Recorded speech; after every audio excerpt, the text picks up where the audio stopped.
Josh, when you think about the ITADs and MSPs that you work with, what do you think is their biggest struggle right now, their biggest challenge that you potentially have some answers to help them with? Yeah, so for ITADs, I would say it's just gotten competitive. To my example earlier, there was a time where you could call a company and say, "Hey, I'd love to pick up your computers, and I'll charge you for it." And they were happy. That was a happy day, happy call. They couldn't get you there soon enough. But again, now there's really great ITADs in just about every major city. There's a number of them, and I know most of them. And so it's not as much uh, a service that gets met with a smile on the other end. It's a little more challenging, and companies are comparing. They're very more aware of the value they have in those assets, so it does make it harder for the ITADs. For the MSPs, it's a little bit similar, I think. There's definitely that layer of competition, and the ones I see that are doing well, frankly, are just smarter. They're just ran better. They're really good at how they communicate their services, and they really know how to execute. I mean, that's the main thing. I've definitely seen the downside when a company, is essentially trying to figure things out as they go and build the plane while they fly, and that does not work well when you're an MSP and companies need things to move quickly. So it continues to be a challenging business challenge in both areas, but I think really these days what can stand out, and what I've kind of congratulated some of my MSPs and ITADs recently about are doing things differently. Is anything that you can come up with that is unique, that isn't the same story, that isn't the same approach. It doesn't have to necessarily even be great or better. I mean, I literally just talked to a group who has shipping containers as drop-off sites for the IT equipment. I've never seen that. It's literally just a shipping container that they must have somebody manage the access to, and essentially communities or business communities can go fill that thing up, and once it's full, they're bringing it to the ITAD.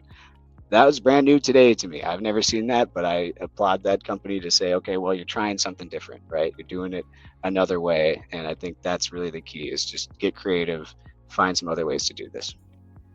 Shipping containers have a lot of use cases. When I talk about modular data centers, one of the first things I explain to people is if you're building a really, really low budget modular data center, you might actually try repurpose. There's people that build tiny homes inside shipping containers. Love those. Yes. Yeah, they're great. No, and again, there isn't really a silver bullet. It's just about, I think, not sounding like everyone else, not saying the same thing, especially with AI. I frankly got an AI email forwarded over to me from a competitor of ours, and it literally had the larger hyphens that they leave in there and all the AI stuff. Yeah, they didn't even bother cleaning that up, which, to each their own, but it's one of those, you see that, and that's what happens, right? With AI, is a lot of our language and the way things are being presented or talked about via email or text starts to all sound the same, because all these tools are going to bottle it up the same way, and they're all going to say, yep, the ITAD is saving the planet and reducing costs and all the great things they do, but you're not going to have any of that real personal touch, any of that actual unique presentation. So I think that's really where, as sort of an advisor in this space and someone that's been around for a long time, I mean, again, it goes back to relationships and being creative. It's just got to be different. Yeah, no, that makes a ton of sense. I still continue to see us among professional services firms, service providers, that struggle with differentiation. A lot of times it's because they're spending all of their marketing and sales efforts at the tail end of the sale, at the late stages of the journey, and they're just not getting in there at all in awareness and consideration. They're not doing anything educational. If they would ever do a webinar, it would look a lot more like an infomercial, a lot less like teaching someone something.